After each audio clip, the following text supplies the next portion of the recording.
Regardez ces deux filles innocentes tombées dans le tissu maléfique, soigneusement étalées par leur cousine.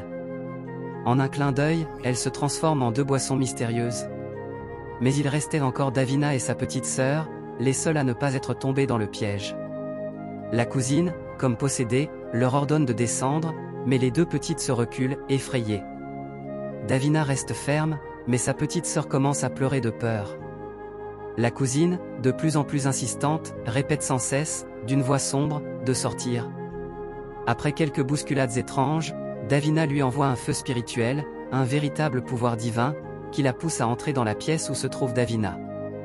Mais Davina n'arrête pas de riposter en l'attaquant avec le feu du Saint-Esprit.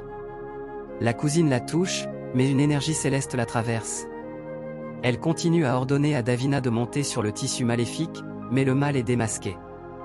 Quand elle touche à nouveau Davina, une puissance visible la projette contre le mur. Davina, remplie de colère sainte, la pousse à avouer son terrible secret. Elle voulait à tout prix qu'elle regrette ce sombre rituel. Chaque fois que Davina la touche, une force divine incontrôlable traverse son corps, la faisant hurler.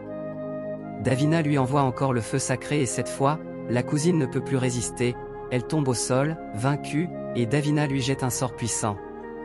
Davina se dirige alors vers ses grandes sœurs transformées en boissons. Elle lève les mains au ciel et prie.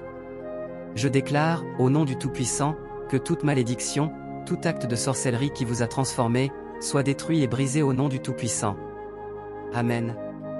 Instantanément, elles redeviennent humaines, regardant autour d'elles, troublées, demandant « Qu'est-ce qui s'est passé ?» Elles aperçoivent le tissu maléfique que leur cousine avait étalé, et furieuses, se dirigent vers la cousine. « Comment as-tu pu nous faire ça ?» demande-t-elle à la cousine, abasourdie. C'est alors que la vérité tombe comme un coup près, leur cousine avoue que c'est leur oncle, l'homme en qui elles avaient confiance, qui lui a demandé de les piéger pour devenir propriétaire de la maison. Regardez bien, l'oncle était assis dehors, calme, silencieux, comme s'il n'avait rien vu. Mais tout à coup, les cousines, Davina et sa sœur sortent de la maison, le saluent, et il les salue aussi. Elles s'installent près de lui, et l'une des cousines lui dit qu'elles sont venues voir la maison que leur père avait commencé à construire avant sa mort. Elles veulent faire venir l'entrepreneur pour relancer les travaux. Mais l'oncle, rusé, leur dit qu'il ne peut pas marcher, que sa jambe lui fait atrocement mal. Une des cousines lui répond « Ne t'inquiète pas, s'il faut faire des retouches, on le fera directement. » Mais lui, en réalité manipulateur, dit qu'il va appeler sa fille, leur cousine, pour les aider à se rendre sur le terrain. La fille arrive, souriante et faussement innocente. Elle les salue, puis son père lui murmure de leur montrer la maison. Elle accepte, les invite à la suivre, mais sur le chemin, le père lui fait un signe discret. Elle comprend. Les cousines, ignorantes du piège, la suivent. Sur le chantier, la fille montre quelques détails, mais tout est une mise en scène. Elle ouvre une porte secrète, récupère discrètement le tissu maudit, vérifie si elles arrivent, puis l'étale rapidement à l'entrée. Le piège est en place. Mais Davina sent quelque chose d'anormal.